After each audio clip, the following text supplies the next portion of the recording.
You know him, you love him, you're gonna want more of him. Here he is now, it's Chattin' with Colin. Hello, everyone, and welcome to Chattin' with Colin. It's September 9th, 2025. It's Tuesday. I'm going to start by telling you the dates because I know some people watch it the same day. Some people watch it a week later or a year later. We haven't been on a year, but hoping, fingers crossed, we get picked up for another season. Oh, yes. What can I tell you? Well, September 11th is coming up on Thursday, and Brantford is doing their ceremony on the green at 8:30. I will be there. I hope to see many people there. I'm sure we'll talk about that a little bit today with our guests, but more to come on that. And then on September 20th, Sunshines on Brantford is happening all over Brantford, sort of around the center. You could go to sunshinesonbrantford.org for more information there. And then last night was the first Lions Club meeting of the Brantford Lions Club for this year. And they surprised me at the end. I knew something was up because Alex Paluzzi, former director of Parks and Recreation and my former boss, he, over the course of a week or two, kept asking me, are you coming to the meeting? Will you be at the meeting? In person, over the phone, through text messages. I knew something was up. And then they inducted me as a board member, sort of, because I resurrected the Leo Club. The Leo Club is the high school version of the Lions Club. I was in it in high school the first time they started it when I was a junior, and I was the president my senior year. And once I moved back to Brantford, I really wanted to join the Lions Club because my grandmother, Nana Banana, the last 15 years of her life, she suffered horribly with macular degeneration, and she was nearly blind. So I knew that I wanted to, when I moved back to Brantford, get more involved with the Lions. I did not expect them to name me the Lion of the Year. Crazy, absolutely crazy. I don't know if I'm going to keep this at home or in my office, but I love it. Thank you so much. I love everything the Lions Club does for the town. Check out the Facebook and website and get involved if you want. Ask me questions. I'll report back. Okay, enough about me. I want to get to our guests. Actually, speaking of September 11th, I was a junior in high school when it happened, that horrific day. We were in an assembly that was all about unity and community. And then I went to my junior humanities honors class with Miss Ahern, and Mr. Grandel and Miss Ahern announced to our class that America was under attack. And it was crazy. But I remember it like it was yesterday. I was born in New York. New York is very close to me. I obviously lived in New York after college. I went to college in New York and lived there for a while. It was a horrific day, and I had my uncle worked there, and we couldn't get in touch with him forever. He ended up taking a ferry over to Jersey, and hours and hours and hours later, walking into his house where my Aunt Elaine was like, thank God you're here. Thank God. It was horrific. And he was also at the 1995 bombing. Ugh. So he saw that first plane crash, and he went to catch the ferry back to Jersey. Thank God. Thank God. Okay. Yeah. Well, Cathyann Roding was a teacher at Brantford High School for 32 years. My mentor, a friend, an amazing teacher. She really, the reason why I went to Brantford High School was because of her and Tony Cardizano and the musical theater program. I went to St. Mary's, and there was absolutely no musical theater, even though I begged them for it. Mm-hmm. And so I want to welcome Cathyann Roding to Chattin' with Colin. Hi, Kath. How are you? Hi there. It's so much fun to be here with you. Yeah. This is so very cool. Thank you great. for having me. You're welcome. Well, I'm a New Yorker. You're a New Yorker. Absolutely. Where did you grow up in New York? I grew up in Elmont, so that's on Long Island, right next to Queens, right near Belmont Racetrack. Oh, yeah. That's great. Yeah, I lived in Astoria, Queens for a little bit. That's actually my favorite borough in New York City. Do you remember September 11th? Do you remember? Oh, absolutely. What do you remember about it? I remember when it happened, I was in a class with my Main Street Singers, and that was a group of girls, and somebody came down to tell us what was happening, And obviously, we all stood there in shock. And the thing, I know, wait a minute. I found out because Jess Strasberg, Right. an alumni, was at Wagner College. Where I went. Correct. She called me to tell me, you'll never believe what I'm looking at, because Wagner, you could see the World Oh, Trade. yeah. Yeah. So the dorm she was in Yes. was on the high, it's called Harborview. It was on the highest part of Staten Island, which was built on a dump, but you could see all of Yes. Manhattan. And obviously the World Trade Center, those two buildings, those iconic buildings, Oh, my were goodness. she was on one of the top floors. She has a crystal clear, perfect view of it. Keep Oh, going. absolutely. And she was telling me, and I'm like incredulous. Then somebody else came in to tell us. And I remember me and the girls, we were stunned. And I said to them, what do you want to do? Should we just talk? And they said, no, we need to sing. We need to put music vibes in the world. Yeah. And that's what we did. That's what we did. And then we spent the whole year. I mean, Life Uncommon, that Jewel Oh, song, yes. and Oh, the Garth yes. Brooks song, We Shall Be Yes, Free. I remember that. absolutely. Like, wow. What a moment. Yeah. But you were there. You were there for all your kids. Music obviously heals. I remember going to your office and frantically trying to call my uncle's cell phone, but wasn't getting through. But thank you for yeah. being there for me and for all your students, because we really needed someone. Oh, gosh. Yeah. Well, let's talk about happier things. So for 32 Yes. years, you taught at Brantford High School. I did. But before that, you went to Post University. I want to know, how did you even fall in love with music and decide you wanted to go into education? Like, did you grow up playing piano or what? Sure. Well, I always loved music, but for some reason my parents weren't having it. And I begged for a piano. I used to go to my friends' houses when I was little, and I used to play their piano lessons. And they were always mad at me because I could play them, and they didn't want to. Finally, an aunt gave us a piano. My parents put it in the basement, and this was 9th grade in high school. And I bring that up because it's never too late to start. Yeah, because when you think about it, those people That's- that are great at piano and even their field, they start at like Yes. 5 years old. Exactly. So I always used to say to my students, you're way ahead of me. So anyway, I practiced and practiced. I loved it. I adored it. I knew I wanted to be a teacher. That was just like part of me.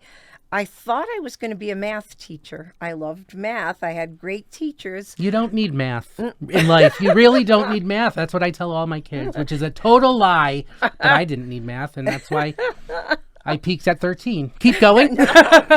So funny. No, so I that's what I thought I was going to do. And then my senior year, I had an internship, and I worked with the elementary music teacher in town, and she lit my world. She was unbelievable. And from that moment on, I knew that's what I was going to do.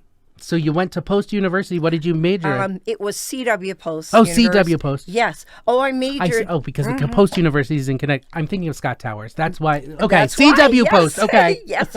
So Long Island University. And I majored in music education, emphasis, choral, and piano major. So I thought I was always going to teach elementary music. So little did I know I would back into things. I did graduate early. It was a time when you couldn't get a teaching job, and I got offered a job.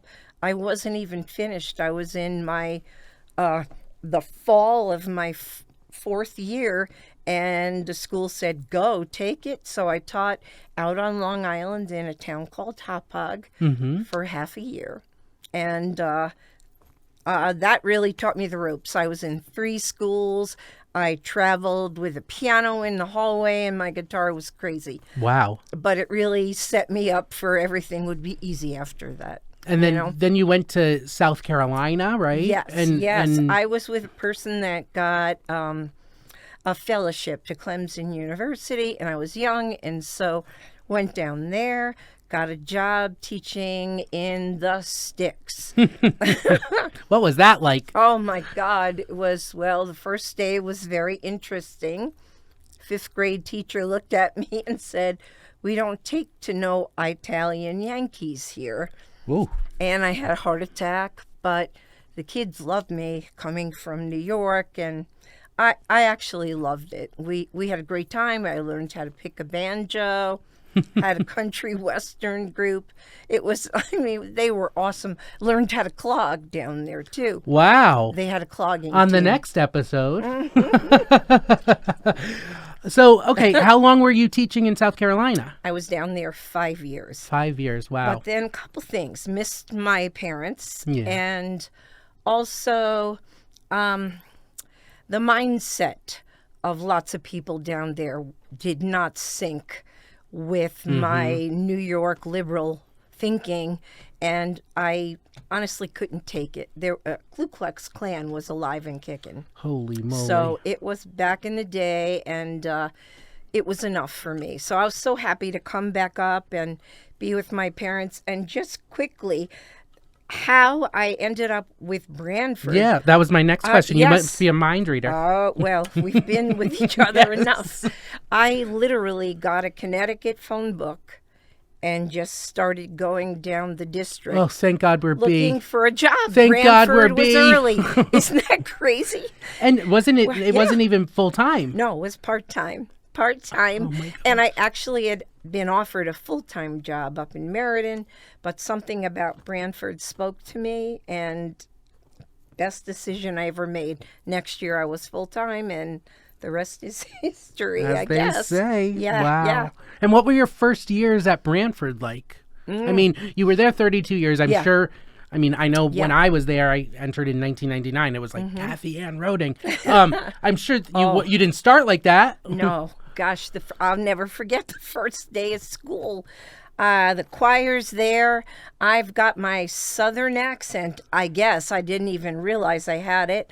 And I thought, oh, this will be cool. I brought my guitar, and I was going to teach the choir Can't You See, Marshall Tucker. And they looked at me with eyes so big, like, who is this person? It was bizarre. And then in my usual fashion, I told them that, well, we're going to write a song together and we're going to record it. And I further sealed that they thought I was out of my mind, but we did, and we did. But that's how I manifest. Wow. Yeah. And then how did you get roped into the musical? Oh, my goodness. One of the seniors, Laura Cheek, came up to me and said they hadn't had a musical in a couple of years, and they were going to do one whether I wanted to get involved or not. And I knew. Sounds like me, actually. Yeah, it does. Laura and myself would get along. Yes, and also Greg Noble. That's Oh, his yeah, style yeah. too. But so I knew I had to help. I'd never done a musical before. I had played piano for them, but anyway, that's how I got roped into that. We had 17 people in that first cast. My choir, by the way, was like 32 kids, maybe 3 guys. I mean, it was completely different. By the next year, it all blossomed to like 130 kids in choir, and then Wow. we did South Pacific and What was your first musical? Pippin. I knew that. Right, did. Corner of the Sky. Our Oh, favorite song. it Yes, is, yes. It is. It's such, I love that song. What made you pick Pippin, or did the kids pick it? It was the first musical I saw in New York City. I love I saw that. it with Ben Vereen as We- the lead and we player. met Ben Yes, Vereen. We certainly did when we were at Mohegan Sun. Ben Vereen, Anthony Rapp, Jennifer Holliday. Yes. I'm missing and people, the but cast of The Lion the King. cast of The Lion Oh, King. and the cast of Miss Saigon. And the cast of Miss oh my gosh. And I was like, that was at Mohegan Sun. We did this Broadway cabaret type thing. It was incredible. Yeah, it was. It really was. Yeah. Wow. So that's how you go back to those first experiences And so Pippin, I love the music. Stephen Schwartz, Yeah. my favorite. Yeah, he's incredible. I can't wait to see his new Queen of Me Versailles. too. Me too. Oh my gosh, I'm so happy for Greg Noble. It's going to be Yes. so good. Yes. Yes. So I need to tell you, I'm sure I've told you before, in 1994, I saw my first musical at Brantford High School, actually my first musical in general, and it was Bye Bye Birdie. And I've loved musical theater. I've loved that show ever since. Every year I say, let's do Bye Bye Birdie to Mike and Paula. And they're like, no. It's a little dated now. We might need to change things around. But but I still want to do it at some point. But I need to thank you. It was the old auditorium, those rickety wooden seats that were very uncomfortable. Certainly were. Now, and it was before the auditorium was named the Cathyann Roding Auditorium. But I remember it. We were sitting in one of the last rows. I was with Leslie Stewart. She brought me and Dan Stewart, who's my best friend since I was 2 years old. And I have to thank you and her and Tony, because if I never saw that, I don't know what my life would be, you know? Because that really, as soon as I saw that, I knew. And then then my aunt and uncle and family took me to Radio City, and then I got a little more, but that wasn't really a musical. Then my grandmother and my family took me to Cats in 1995. That was my first Broadway show, and then it was just like every year for Christmas, for my birthday, I just had to go, and I never missed a Brantford High School musical after that. Going downhill then. Yeah, Getting bigger and bigger. And it was a real point of contention that I even went to Brantford High School, because I am the first person in my family to not go to a Catholic high school. I know. I went to St. Mary's for 10 years, class president in 1999. Thank you. Of course. And then my mom and dad wanted me to go to Notre Dame, where my brother went, but I knew they didn't have a great program for choral or theater, and I knew I had to be there. Now, cut to, you have a baby. Yes. And I have a panic attack because the rumor around Brantford in 1999, around there, 98 maybe, was that you were going to not return to Brantford High School. I had a meltdown and had Mrs. Mott, the St. Mary's School secretary, love you, miss you. She called Brantford High School and spoke to Cathyann to make sure she was not going anywhere. And then later on that day, she said she's not going anywhere. So my parents were a little pissed that she was still there because they wanted me to go to Notre Dame, but no. You know, I actually had a parent, I won't divulge who, and it wasn't yours, call me in the summer when I was pregnant, and yelled at me for having a baby because how dare you? They were counting on their child being in my program. That's amazing. Yep. I bet I could guess that parent. Probably could. Oh, wow. Okay, so 32 years you're in Brantford. You do a musical every year. You then start going on trips across the country, European trips. You met and performed for Pope John Paul. I guess you're going straight to heaven. Julie Andrews, another dream of mine that before I even worked with her as closely as I did, I was a sophomore, I think, and there was this Read to Grow benefit at Woodwinds, and I remember it, and she came in. It was right after her surgery. I know. So she wasn't really singing, and she's still not really singing. And I remember you saying, because you were right next to her, that she was very bassy. Yes. I think we were singing Jingle Bells or something. Yes. It was around the holidays, and and I told her that story when I worked with her last summer, and of course she didn't remember it. Yeah, of course. She probably pretended to. Do you have a story over I know you've traveled everywhere. You've worked with so many kids. It must be almost impossible to pick one story, but I do want you to get the opportunity to share with the audience one thing that people might not know, or that one thing that you're most proud of that over the 32 years in Brantford that they might want to know. Okay, so my career, I was so blessed with incredible students that trusted me, that would go along with me for anything. Those trips were amazing. I think, though, the year that something was incredibly special was when we did this major work called the Prayer Cycle. And it was very interesting. I was always looking for the next thing.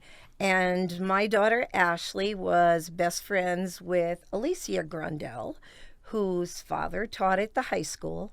And we were dropping the girls off for orientation. And he said to me, "Hey, I've been meaning to give you a CD. Do you have a minute? Can I go get it?" And I'm like, "Sure." And he hands me this CD of the prayer cycle. And I never heard of it. Started listening to it, and immediately it touched my soul. Immediately. And I knew I had to do it. So this is the kind of thing that I do. We get to school, and I tell the kids, we are going to perform this with an orchestra. Little did I know, or they know, you couldn't get a hold of the music. The music was nowhere. So it was composed by this genius in California, Jonathan Elias, and it had never been performed live. They did a recording, and there are all kinds of people on that recording, but they all recorded separate, and they put it together. And then there was a singing group in London that did the background vocals. Well, anyway, I was determined. So it turns out Greg Noble was the one that hunted it down for me in California. But once they had done that music, they just put it all in a warehouse that had a big flood. And we were like, oh my gosh, we can't even get the music. But they found bits and pieces of it.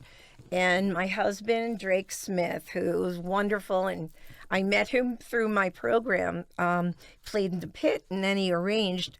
He got permission from Jonathan to fill in the rest of the orchestra. And anyway, we were the first people to perform that piece. And it has movements called mercy, compassion, like all incredible things like that. It touched the kids' souls so much. We performed in like 17 different languages. Jonathan Elias came from California with his family and was thrilled. Was that at Woolsey Hall? It was at Woolsey Hall, and he came and talked to the kids, and it was just an incredible experience. So it was like a full circle. I didn't know what I was going to do. CD got put in my hand, and there we went. So that's great. Do you know it was magical. Yeah. Do you know if any other people have performed it since?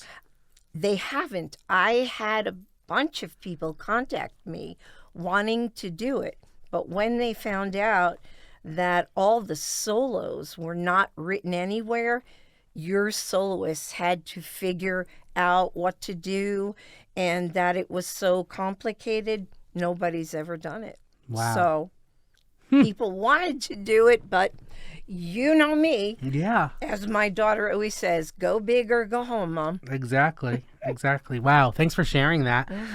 So in 2017, you retired from Brantford High School. You had a big surprise celebration, which included students from all over the years, parents, colleagues, consisted of a look back of your career. We did a song or a story or something from every show, musical. I helped plan it, and which is why I focused on the musicals and not the big works, because I mean, if it would have been a 10-hour celebration if we really did it up. And funds from that concert went to starting. I was a board member at the Brantford Community Foundation. Went to starting the Cathyann Roding Scholarship Fund through the Brantford Community Foundation. And every year since you've retired, we've given a scholarship, and in perpetuity, we will be doing that. Yeah, that's so amazing. I'm so honored by all of that. I'm so grateful you got that started, and I feel thrilled. I get to meet the kids. So far, they've all known me, but eventually they'll be like, who is this lady? We'll make sure they know. But it's so much fun to get to greet them. Yeah. Yeah. Okay, so that was a fun night. And then we ended with everyone on stage doing You Light the Way. Yes. And you spoke to the audience and to us. And I think there's a video somewhere. Just search YouTube, maybe. I got to revisit that, because we do so many special things in our life. Like, I have to tell you, I've directed 8 Brantford High School musicals. I don't think It's 8 now. 8. Oh I don't think I have watched any of them. I mean, Oh, once yeah, you yeah. once you know, like once never once do. I put something to bed, Yes. I sort of just want that memory. same It's way. never gonna be as good as it No. was live. I'm the same way. So it's funny, but like sometimes I might want to have a drink and watch that. I gotta Absolutely. find that video. If anyone has it, send it to me. Yes. So, post retirement, you have had a life, Lord, more of a life after retirement. Yeah. It's crazy. It's so many trials and tribulations, Yeah. starting with a back issue and then breast cancer. Can you fill in the audience about Sure. that time and what everything you've been through? Sure. I mean, what an awkward question when people will say to me, "So how's retirement?" And I had all these things. Yes, I ended up with major back surgery. And I recovered fully. Everything was great, only to then be diagnosed with breast cancer. And just a quick public announcement, definitely check yourself. I found my cancer. I had a clear mammogram and a clear ultrasound in December 2019. And in June, I found, thanks to an Under Armour workout bra, which didn't fit right, I found this breast cancer, and it ended up being stage 3 after just 6 months. So definitely pay attention to your body. But wow, did that throw me for a loop. Never expected it. Although I'm grateful I have such a support, of course, my husband and my daughter, but my group of alumni and their parents carried me through that. I feel like I got determined. I was going to be a warrior. That's where that You came were up. the one that said to me, "There's 3 R's in warrior," and that started it in my first tattoo and all that. I was just determined, and it never occurred to me that I could die. I mean, all my friends were looking at me like, this is really serious, but, and let me tell you, treatments are no fun, surgeries are no fun. It was a pandemic. Nobody could come to anything with me, which was very lonely, I have to say. I bet. Oh my God. But in the end, I got through it. And then everybody says you're so lucky and you should be grateful, and you are. But the fact is, just another public service announcement, survivorship is really hard. I've gotten hit with more issues after the treatments than I really felt during the treatments. So Wow. it's something everybody should be sensitive to, people that have gone through it. And you don't need to tell them they should be grateful and they're lucky they're alive. They know that. Yeah. Just listen to them. Yeah. Yep. But the back thing too, what that was debilitating. That was before the breast cancer, right? Oh, yes. So can you Oh, say a yeah. little bit about that? I mean, I don't even know how that really happened. I didn't have an accident. I remember I was playing for your first summer production, Hairspray, Right. at the time. 1 week I was fine. All of a sudden I needed a cane. They thought it was hip bursitis, and it ended up being my back. I have no idea. But that took a year to seriously diagnose, and then the major surgery. But again, And it seems like that as soon as you had the major surgery, it was like, yay, she got through that, and Yes. right after Yes. that, it was Yes. like no punch in the time. gut. A punch in the gut. And I like, we're know. like, this lady can't get a break. No. she just retired. Come on, she I dealt know. with all of us for 32 years. I know. And the people say don't retire because these things happen. But I don't know. I look at it as if, well, thank God, because I was able to focus on my health and get better. But it it was really very difficult. Very Yeah. difficult.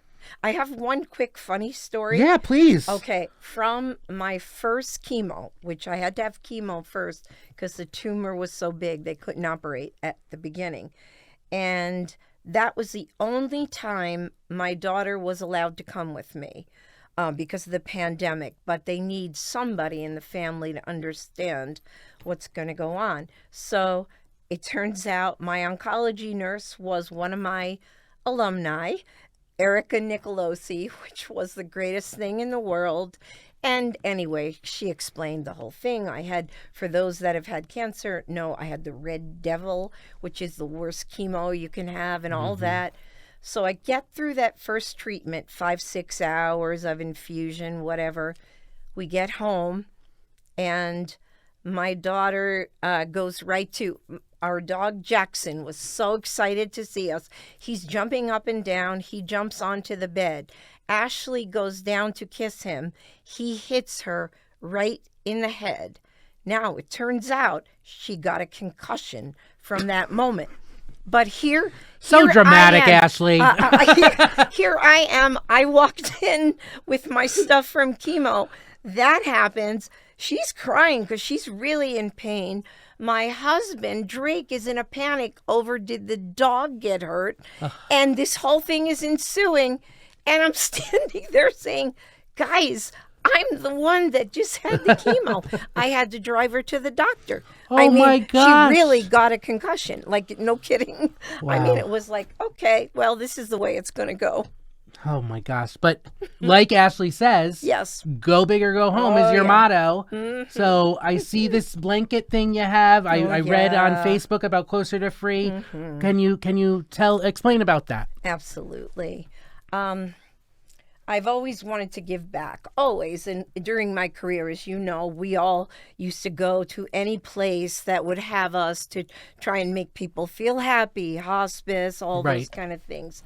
And so then I got into doing pet therapy. Jackson and I go to hospitals and places and, trying to give back. And I love going to Smilo because that's where I was treated. So while I've been at the hospital a lot, this event called Closer to Free got on my radar. And I guess they've been doing it. This was the 15th year. But it's basically not a race. It's a ride. And there are different amounts. And you try and raise money. And 100% of the funds goes to Smilo Cancer Hospital. And so I decided I'm going to do that. Now, I don't have a bicycle. I haven't ridden in years. They say it's like riding a bike. Yes, exactly. Let me tell you. So, yeah, I So remember. I called you. And listen, I had a few drinks. She called me, and I was like, well, you tell the story. He said, Kath, that's fantastic. I'm going to buy you a bike. And she's like, no. Yes. I'm like, I want to you've done so much for me. Let me do this. As I'm pouring a vodka soda. Yeah, of course. Thank God he did that because that actually is what got me going. And we had to get to a second bike before it actually worked out. But oh my gosh. And then the summer was working against me with the weather and all that kind of stuff. But I trained. I have lung issues. I have neuropathy in my hands. I have this thing called dysautonomia, which means my limbs are weak, all from the treatments. But I was determined, and I'm so proud of myself, and a lot of encouragement from people on Facebook.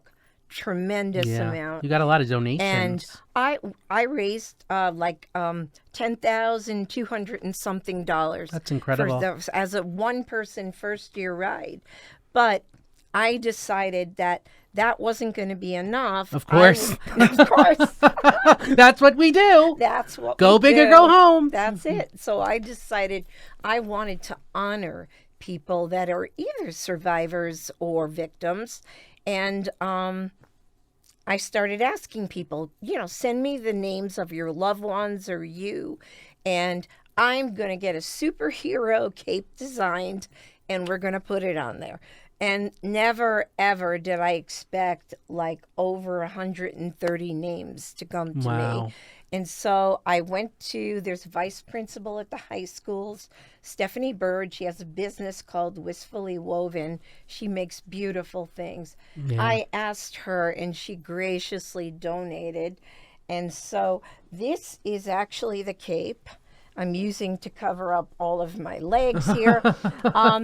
But each ribbon has a name on it, and it represents the color. Oh, I see Dennis Sheehan, which happens to be my dad's name, but it's his dad. His Because dad. my dad spells it with 2 N's. But Ah. he died when my dad was like 14 or 15 Oh, of lung you know cancer. something Yeah. I did not know. I knew the lung Yeah. cancer. Yeah, and I see a couple, Bill Van Wilgen. Oh, I see a bunch of names I yes, know. Carol Martens, Oh. good friends here. And so the color denotes the kind of cancer they had.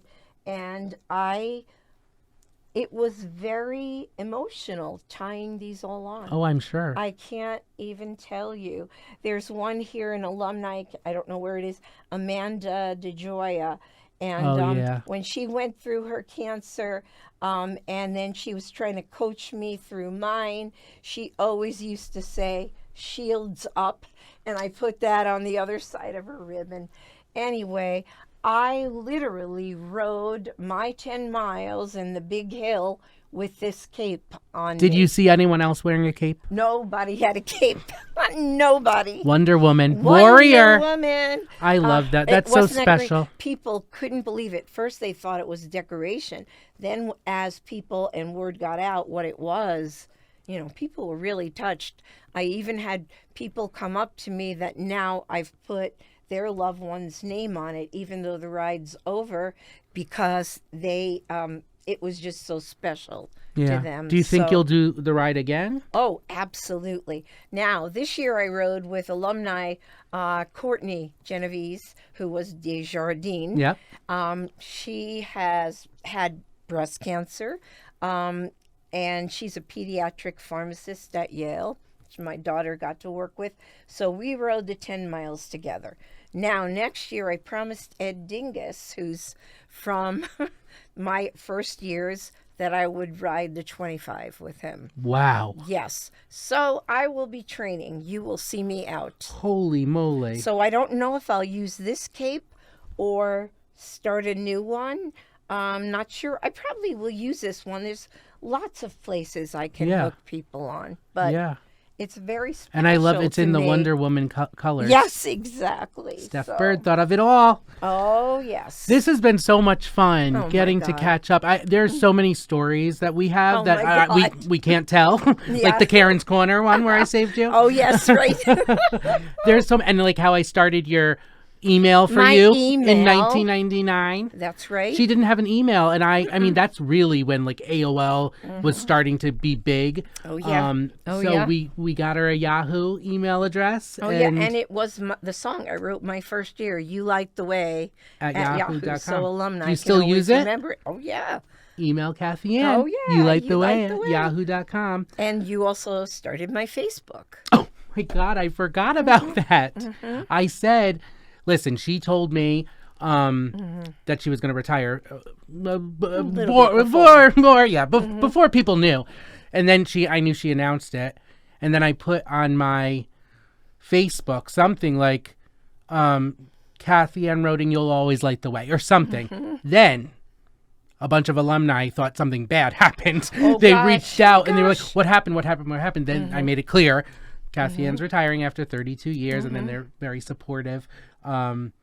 But yeah, that was crazy. I put it on Facebook and then started your Facebook, and I was getting all these requests, and I was like, as soon as she retired, I'm like, here's the password, figure it out. do And it. now she's like a Facebook pro, Oh, yeah. Oh, yeah. and you get to catch up and keep up with all your I friends, love it. family, and I alumni. Absolutely. I don't do the politics on there. Yeah. I just do all the first days of school and the costumes, and I love it.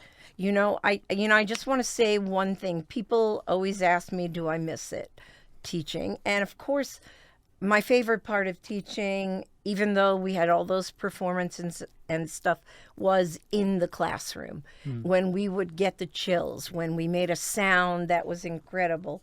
But I felt really fulfilled. That's the reason I retired. I felt like I'd done so much, and I wanted to pass it on. And the only reason I could retire in good mind was knowing I had alumni that were going to take over. So Mike Martone, you, and now we have Scott doing all of the Yeah. producing. That made me feel good. So it's in good hands, people. Support them. And you certainly are still keeping yourself very busy. Yeah. Sure. Oh my gosh. Sure. And you come and support everything. I mean, Oh, the yeah. only reason why we're doing this is because we were so inspired and taught so well from you. So thank you. Thank you. I want to give you this moment to, do you have anything else you want to share with the audience, the Chatting with Colin audience, the millions of viewers? Anything that you want to share? Anything. You know, life can be difficult, and it's tough at my house. My dear husband, Drake, has muscular dystrophy, and that progresses, but we keep positive. My daughter is now a pharmacist and helps us with all kinds of things. When life is tough, the first card I got, as a matter of fact, when people found out I had breast cancer, was from Paula Grimm, and it had a quote in there saying, when life is hard, something like that, just keep going. In other words, don't stop. Don't stop in the bad place. Keep going. And that and this quote that's on this tattoo from Les Mis, one of my favorite musicals. Me as too. You know, even the darkest night will end and the sun will rise. So that's my philosophy. And I love this town. And God, I adore my alumni. Everybody makes fun of me for that, but I do. So I'm grateful for everything you've done. Thank you. I'm grateful for thank you. you. You brought up Les Mis, so I have to Oh, tell the yes. story. Oh, yeah. So we did Les Mis in 2003, my senior year. I was Javert. Kevin Miller was Jean Valjean. I was pissed because I really wanted to be Jean Valjean, but I couldn't sing it. It's like an opera high tenor. No. And then that role was the role that like really I was like, oh my God, I can act. Because I'm not very much like Javert. No. I'm a little more bubbly and rainbows and unicorns. But I had so much fun doing that show. I was like really remained in character backstage. I just it was so different, but it's my favorite show. Favorite show. I think I saw it when I was like 11 years old. But we were lucky because it was the first year that it was released for high school. That's so right. and then it happened to be that in May of 2003 the original production was closing down on Broadway. Right. Now That's there's been 2 revivals since then. Sure. But they got in touch with all the high schools that did Les Mis that year and said, hey, we're doing an open casting call in New York. If you could get your top 5 or 6 kids there to audition, they may have the opportunity to join the Broadway cast for the closing night of Les Mis.